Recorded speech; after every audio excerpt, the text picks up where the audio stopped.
Bismillahirrahmanirrahim. Qala al-musannif rahimallahu nafa'ana bi wa bi ulumihi wa ta'alaina min barakatihi wa mittana bi asrarihi amin ya rabbal alamin ya mujibas sa'ilin.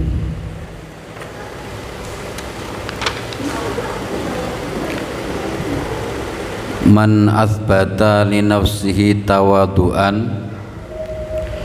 bi an khatara bi balihi annahu mutawadhi'un fahuwa al-mutakabbiru haqqan idh laisa al-mutawadhi'u ay laisa isbatuhu nashi'an illa an syudi rif'atin kana yastahiquha wa innahu tanazala anha ila madu naha. Ada dua sifat yang berlawanan. Pertama sifat tawadhu, sifat rendah hati. Yang kedua sifat takabur, sifat sombong. Dalam sebuah hadis dijelaskan man tawadhu'a rafa'ah. Barang siapa yang tawadhu, rendah hati, maka Allah akan mengangkat derajatnya. Wa man takabbara khada'a. Dan barang siapa yang sombong, maka Allah akan menghinakannya. Man athbata li nafsihi tawadu'an, barang siapa yang menetapkan sifat tawadhu, sifat rendah hati kepada dirinya, bi an khatara bi balihi annahu mutawadhi'un, dalam hati orang ini terbesit, terlintas bahwasanya orang itu adalah orang yang tawadhu atau orang yang rendah hati, fawa al-mutakabbiru haqqan, maka orang tersebut adalah hakikatnya orang yang sombong. Jadi kalau di dalam hati kita ada lintasan bahwa kita itu orang tawadhu, maka pada hakikatnya kita adalah orang yang sombong. Kenapa kok disebut orang yang sombong kalau dirinya itu merasa tawadhu? Ai laisa itsbatuhu nasyi'an illa an syuhudi rif'atin. Ya. Sebab kalau orang itu merasa dirinya rendah hati, ya, itu timbulnya karena dia melihat punya kedudukan yang tinggi atau punya sifat luhur, ya. Karena yastahiquha, yang dia itu memang berhak memiliki sifat luhur tersebut. Wa innahu tanazala anha ila madu naha. Lah orang ini merasa derajatnya turun ke derajat yang lebih rendah. Famata asbata li nafsika rif'atan fi dimni isbati tawadhu fa anta al mutakabbiru.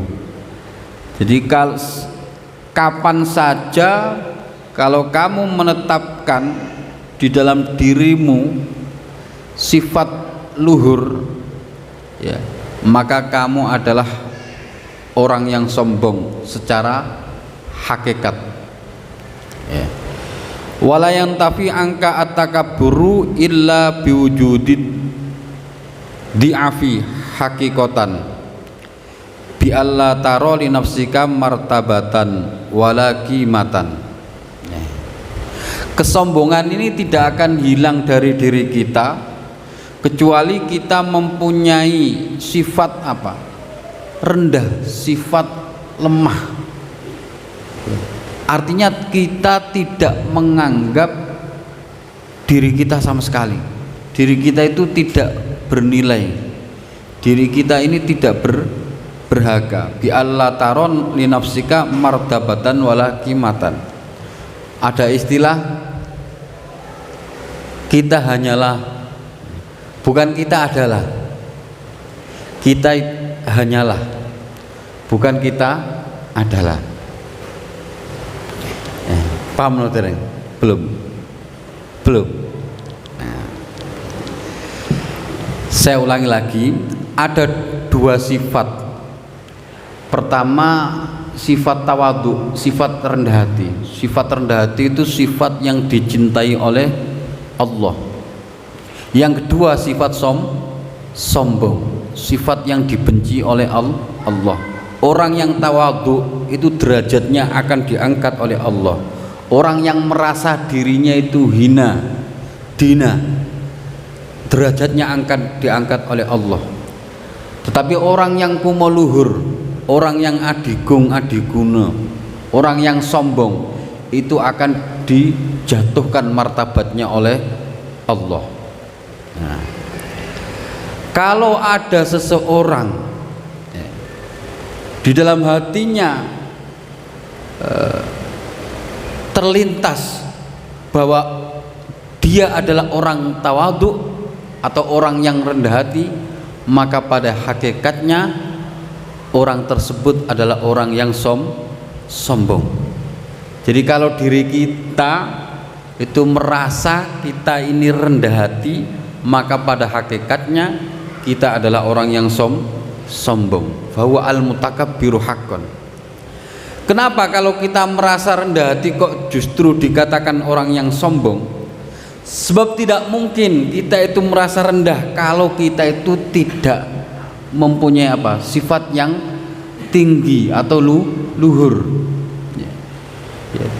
Ay laisa itsbatu nasyi'an illa an syudi rifatin kana yastahiquha. Jadi sifat tawadhu itu tidak akan muncul kecuali di dalam hati orang itu terlintas sifat yang tinggi yang dia memang berhak untuk memilikinya, akan tetapi orang ini turun dari sifat keluhurannya. Famata asbata li nafsika rif'atan, kalau kita merasa tinggi, merasa luhur, berarti kita adalah orang yang sombong.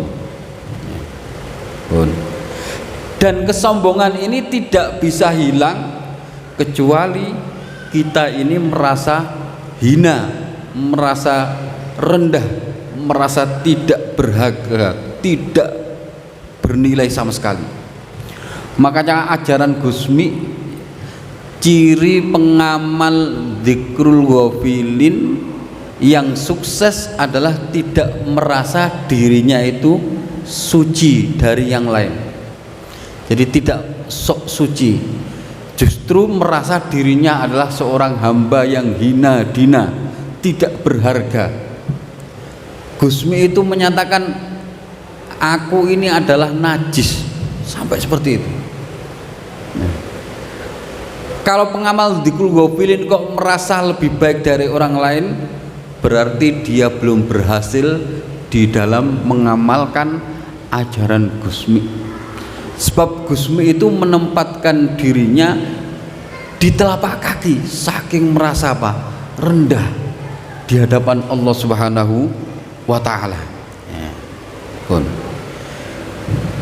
Bi Allah taro li nafsika martabatan wala qimatan. Jadi jangan sampai kita punya anggapan kita ini punya kedudukan, punya nilai. Tidak.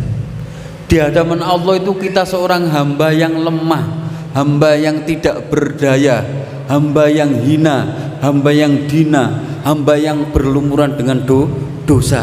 Jangan merasa diri kita itu paling baik, paling benar, paling suci. Ini jangan sampai. Sebab kalau lintasan-lintasan perasaan seperti itu ada di dalam benak hati kita, berarti kita ini belum menjadi orang yang tawadhu, orang yang rendah hati. Ya, pun paham ya? Sampun paham? Pun. Tsumma qala, laisa al mutawadhi'u alladhi idza tawaddu'a ay fa'ala af'alal mutawadhi'in bi an jalasa fi asfalil majlisi mathalan ra'a annahu fawqa ma sana'a ay innahu yastahiqu al julusa fi sadril majlisi mathalan. Kemudian Kiai Musannif dawuh, bukanlah orang yang tawadhu itu seseorang yang apabila melakukan suatu pekerjaan orang-orang yang ahli tawadhu. Contohnya begini, orang ini duduk di barisan paling belakang ya. Tapi dia duduk di barisan belakang, dalam hatinya itu terbesit bahwa apa yang dilakukan itu tidak pas.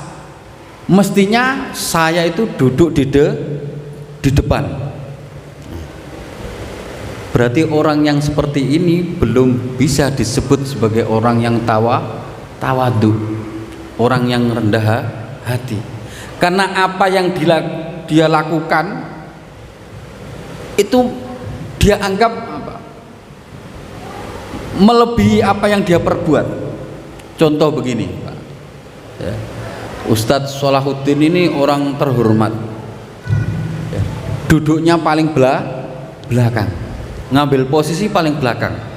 Tapi dalam hati Ustadz Sholahuddin ini terbesit begini, aturan saya itu duduknya di depan ya, bersama para ulama-ulama besar atau para pejabat besar. Nggak pantas saya duduk di belakang ini. Orang yang seperti ini adalah bukan orang yang tawadhu. Jadi kalau ada orang melakukan suatu pekerjaan yang dilakukan oleh orang-orang yang tawadhu, contohnya duduk di posisi paling belakang, tetapi orang ini merasa apa yang dia lakukan ya, ro'a annau fawqa ma sana'a, itu di atas apa yang dia perbuat. Artinya apa? Dia merasa berhak duduk di saf yang paling depan. Berarti orang semacam ini belum bisa disebut sebagai orang yang mutawadhi atau orang yang rendah hati. Misal kemarin ya, Mas Lukman, Mas Yoga saya ajak acara maulid ya, saya ngambil posisi di belakang, saya nggak mau di depan. Dalam hati saya nggak merasa saya pantas untuk di depan panggung, karena saya itu siapa? Saya hanyalah siapa, bukan saya adalah siapa. Jadi beda, bahasanya beda. Kita itu hanya seorang hamba yang hina dina, bukan saya adalah seorang ustadz yang terkenal. Tidak seperti itu. Kalau dalam hati ada perasaan saya adalah ustadz yang terkenal, walaupun si ustadz ini mengambil posisi paling belakang, tapi dalam hatinya pengen duduk di posisi terdepan, berarti ustadz ini belum mempunyai sifat tawadhu atau sifat rendah hati. Paham ya? Paham. Jadi walakin nal mutawadhi'a walladzi idza tawaddu'a ay fa'ala af'alal mutawadhi'in bi an jalasa qariban fi min sadril majlisi mathalan ra'a annahu duna ma sana'a wa annahu yastahiqu ay yajlisa fi asfalil majlis mathalan. Tetapi yang disebut sebagai orang yang tawadhu adalah seseorang yang apabila melakukan suatu amalan orang-orang yang ahli tawadhu ya. Contohnya orang ini duduk di depan majelis ya. Ya. Dia merasa nggak pantas duduk di depan. Saya sebenarnya nggak pantas duduk di posisi barisan terdepan, karena barisan terdepan itu untuk tamu VIP. Saya itu cuma siapa? Saya itu hanya seorang seorang hamba yang rendah. Saya itu nggak pantas duduk di depan. Pantasnya saya itu duduk di dekat tempat sandal jepit, itu tempat saya. Itu seorang mutawadhi sejati, seorang yang tawadhu sejati ya. Jadi walakinnal mutawadhi'a walladzi idza tawaddu'a Tetapi yang dinamakan orang tawadhu adalah seseorang yang apabila dia melakukan amalan-amalan orang-orang yang ahli tawadhu, contohnya duduk di barisan terdepan, dia merasa bahwa apa yang dia lakukan itu tidak pantas, mestinya orang tersebut mengambil posisi paling belakang. Itulah seorang mutawadhi sejati, seorang yang rendah hati sejati. Jadi kembali ke apa? Ke perasaan. Ya. Di samping perasaan juga apa? Tindakan, perbuatan. Falhasilu annal mutawadhi'a haqiqatan huwallazi la yathbutu at-tawadhu li nafsihi li'annahu yushahidu ya min du'ati qadrihi wa khumuli dzikrihi wa dhillatihi wa mahanatihi ma yamna'uhu min dzalik. Wa man kana muttasifan bi hadhihi sifah law fa'ala min af'alil mutawadhi'ina ma syaa lam yathbut bidzalika li nafsihi tawadu'an li'annahu yara nafsahu duna ma sana'a min dzalik li ghalabati dzalika syuhud alaihi. Jadi kesimpulannya, hakikat orang yang tawadhu adalah orang ya, yang tidak menetapkan rendah hati untuk dirinya sendiri, karena dia menyaksikan bahwa dirinya itu tidak berharga, dirinya itu hina, rendah. Wa man kana muta'alliqan bi hadhihi sifah law fa'ala min af'alil mutawadhi'in ma syaa lam yuthbit li nafsihi bidzalika li nafsihi mutawadhi'an. Barang siapa yang mempunyai sifat seperti ini, sekalipun dia itu melakukan amalan-amalan orang-orang yang ahli tawadhu, maka orang tersebut tidak akan merasa bahwa dirinya itu adalah orang yang tawadhu. Fa in asbata li nafsihi wa ra'a nafsahu fawqa ma sana'a mimma yaqtadi wujuda sifatit tawadhu'i lahu bi za'mihi fa huwa mutakabbirun haqiqatan. Ya. Jika orang ini merasa bahwa apa yang dia lakukan itu lebih tinggi, maka pada hakikatnya orang tersebut adalah orang yang sombong. Jadi walaupun posisi duduknya di barisan paling belakang, tetapi dalam hatinya itu terlintas, saya mestinya nggak pantas duduk di sini karena saya itu orang terhormat, karena saya itu pejabat, karena saya itu konglomerat, mestinya saya itu duduk di tamu VIP. Berarti orang itu adalah orang yang sombong. Itulah orang yang sombong sejati. Ya, pun. Walihadza qala Asyibli man ra'a li nafsihi qimatan falaysa lahu minat tawadhu'i nasibun. Makanya Imam Asyibli berkata, ya, barang siapa yang memandang bahwa dirinya itu berharga, maka orang ini sama sekali tidak mempunyai bagian dari sifat tawadhu. Jadi orang kalau merasa dirinya itu adalah orang hebat, ya, orang yang berharga, orang yang punya kedudukan, berarti orang ini tidak memiliki sifat apa? Tawadhu. Ya. Wa min alamatit tahaqquqi bihadzal khuluqi Allah yaghdoba idza utiba. Tanda-tanda orang itu benar-benar memiliki sifat tawadhu adalah ketika dicela, ketika dimaki, ketika dibully, itu enggak marah. Ingat ya, sampai tandain orang itu disebut orang yang tawadhu, cirinya jika dihujat, dimaki, dibully, itu enggak marah. Berarti orang ini punya sifat apa? Tawadhu. Ini ciri-cirinya. Ya. Wala yakrahu ayadzumma au ayudzamma au yukzafa bil kabair. Terus orang ini kalau dicela, dimaki, itu enggak benci. Dituduh melakukan dosa besar pun itu enggak marah, enggak benci. Wala yahrusu ala yakuna lahu indahum qadrun wajahum, dan orang ini tidak punya ambisi untuk memiliki apa? Kedudukan dan jabatan serta pangkat yang tinggi. Itu ciri-cirinya.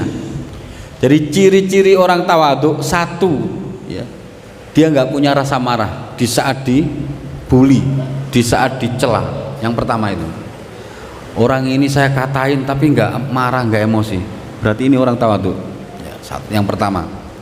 Wala yakrahu ayyudzamma, di saat dicela juga dia itu enggak benci, walaupun dikatain orang itu enggak ada sifat dendam atau kebencian, enggak punya ya. Au yudzafa bil kabair, atau dituduh melakukan dosa besar ya. Dituduh melakukan dosa besar, oh kamu korupsi padahal enggak korupsi, kamu zina padahal enggak berbuat zina, itu dia enggak marah, juga enggak benci ya. Wala yahrusu ala ayyakuna lahu indahum qadrun wajahum, dan juga orang ini tidak punya ambisi pengen punya jabatan atau kedudukan. Itulah ciri-ciri orang yang tawadhu ya. Pun wala yarul nafsi maudian fi qulubin nasi, dan tidak menganggap dia itu punya apa? Punya pangkat di hati orang. Pokoknya orang yang merasa rendah, hina, dina, enggak berharga, itulah orang tawadhu. Itulah orang tawadhu. Bukan melakukan amalan orang tawadhu, tapi dalam hatinya merasa tinggi, merasa benar, merasa suci. Itu bukan tawadhu. Jadi, makanya kita itu hanyalah, bukan kita adalah. Beda loh. Oh, saya itu ustadz, wah, sombong itu. Apalah saya hanyalah seorang khotim, seorang pelayan ya, seorang jongos ya, seorang pelayan, tidak merasa dirinya itu paling suci, paling benar ya, paling bernilai, paling berharga. Rata-rata orang kan enggak, kebanyakan wah itu kalau bukan saya enggak beres, enggak jadi pengakuan. Nah, bagaimana kita menempatkan diri kita itu di posisi paling bawah, merasa hina, merasa rendah, sehingga tidak ada kesombongan. Sebab kalau sombong itu akan dijatuhkan oleh Allah. Sebaliknya orang itu kalau rendah hati, tawadhu ya, derajatnya diangkat oleh Allah Subhanahu wa taala. Karena yang berhak mempunyai sifat sombong itu hanyalah Allah Subhanahu wa taala ya. Mungkin dari sini ada yang kurang jelas, silakan.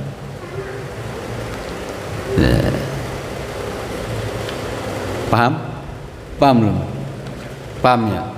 Jadi kesimpulannya, hakikat tawadhu itu ada di dalam hati ya. Itu hakikat tawadhu. Walaupun toh melakukan amalan orang-orang tawadhu, tetapi kalau dalam hatinya itu masih ada lintasan dirinya itu adalah mempunyai kedudukan yang tinggi, berarti orang ini belum tawadhu. Ciri-ciri orang tawadhu, satu, ketika dibuli tidak marah, ketika dimaki ya, dicaci tidak membalas, tidak ada ambisi untuk memperoleh kedudukan atau jabatan. Itulah ciri-ciri orang yang tawadhu. Sekalipun dituduh melakukan dosa besar, tidak ada kebencian, tidak ada dendam. Itulah orang tawadhu, karena merasa dirinya itu adalah seorang hamba yang hina, dina dan rendah. Sekali lagi ya, ciri kesuksesan pengamal dzikrul ghafilin kama qala Gusmi adalah tidak merasa dirinya itu adalah tohir mutohir, suci, sok suci. Kita itu hamba yang berlumuran dosa. Kita itu seorang hamba yang lemah, tidak punya daya upaya. Tidak ada yang bisa kita banggakan. Modal kita cuman la haula wala quwata illa billah. Jadi jangan sampai mempunyai sifat takabur, sifat keangkuh, sifat sombong, karena sifat sombong itu miliknya Allah Subhanahu wa taala. Siapa sih kita ini? Kita itu hanya seorang hamba yang hina, rendah dina, perlumuran dosa. Kalau bukan maghfirah dan marhamanya Allah, kita akan menjadi orang-orang yang rugi, Rabbana dhalamna anfusana wa illam taghfir lana wa tarhamna lanakunanna minal khasirin. Ya Allah, kami itu zalim terhadap diri kami ya Allah. Jika bukan karena maghfirahmu dan marhamamu, maka kami ini adalah akan menjadi orang-orang yang rugi. Jadi nggak ada yang bisa kita banggakan di dunia ini. Jabatan tidak bisa, harta nggak bisa. Dikasih sakit sedikit aja kita itu udah, ya Allah. Baru sakit gigi aja itu udah nggak bisa apa-apa. Makanya nggak ada yang bisa kita sombongkan. Punya ilmu banyak bukan untuk jadikan kesombongan, tidak. Ilmu ini untuk membimbing kita supaya kita menjadi seorang hamba yang terarah, ya. Hamba yang terarah. Ya, mungkin dari situ ada yang perlu ditanyakan, silakan. Paham semua?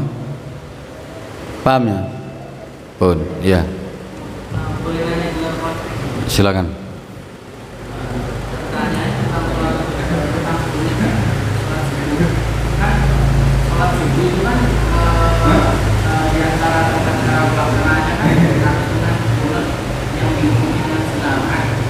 Gimana kalau kita misalkan melakukan sholat subuh secara kodokan di luar waktu sholat subuh, misal kita kodok sholat subuhnya satu siang, pokoknya di luar waktu sholat subuh. Dan dalam tata cara pelaksanaan sholat subuh secara kodok ini apakah kita memakai tetap disunahkan, ya. Hanya untuk bacaannya, ya. Kalau dilakukan di waktu siang, maka dibaca dengan sir, pelan. Sholat subuh itu sunnahnya kan dijaharkan, dikeraskan di rakaat pertama dan kedua. Juga bacaan kunutnya bagi imam atau orang yang sholat sendirian. Nah, pertanyaannya, apakah kunut ini tetap disunnahkan jika subuh kita itu diqadha? Ya. Jawabannya tetap disunnahkan. Hanya jika diqadhanya itu di waktu siang, maka tidak disunnahkan untuk membaca dengan jahar atau dengan keras. Jadi misal, ya, Ustadz Salahuddin ini subuhnya kesiangan, bangun jam 10. Lah itu baca Fatihahnya, baca suratnya jangan dijaharkan, jangan Bismillahirrahmanirrahim, Alhamdulillahirabbil alamin. Karena muqtadul hal, artinya mengikuti apa? Waktu.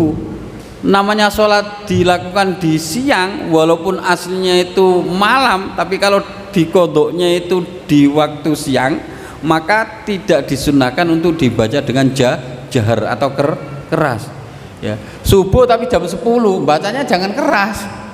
Nah, jam 10, ya. Atau sampean sholat apa?